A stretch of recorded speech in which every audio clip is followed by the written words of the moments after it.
Ahoj, v tomto videu ti ukážem, ako zvýšiť FPS v Minecrafte. Jednoducho vojdeme do Minecraftu a prejdeme na možnosti. Potom klikneme na nastavenia videa a uvidíme rôzne voľby. Dôležité nastavenie na zvýšenie FPS je grafika. Tu môžeš zmeniť kliknutím niekoľkokrát. Rýchla je najnižšia a zaistí, že dostaneš viac FPS. Potom tu máme vzdialenosť vykresľovania, tu môžeš tiež upraviť. Čím menšia, tým viac FPS môžeš získať. To isté platí pre simulačnú vzdialenosť. Ak máš málo FPS, môže to byť aj kvôli nízkej max snímkovej frekvencii. Ak je nastavená na 10 snímok, viac nedostaneš. Takže ju nastav na vyššie číslo. Ak ju dáš na neobmedzené, môže to spôsobiť problémy. Tak 140 je dobré, viac ani nepotrebuješ. A ak to stále nestačí, sú tu ďalšie nastavenia, ktoré môžete zmeniť. Pozrite sa, aký to má účinok. Napríklad môžete vypnúť oblaky. To môže mať minimálny efekt. Ak nič z toho nefunguje, odporúčam aktualizovať grafický ovládač.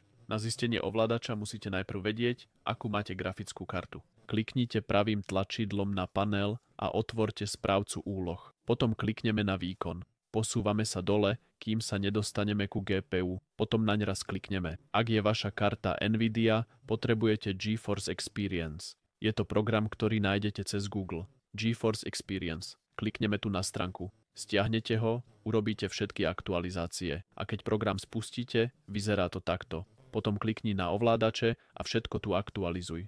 Tým môže tvoja grafická karta získať viac výkonu. Ak máš iný ovládač, zadaj názov výrobcu. Najlepšie model alebo jednoducho ovládač. Vygoogli to, stiahni si potrebný softvér.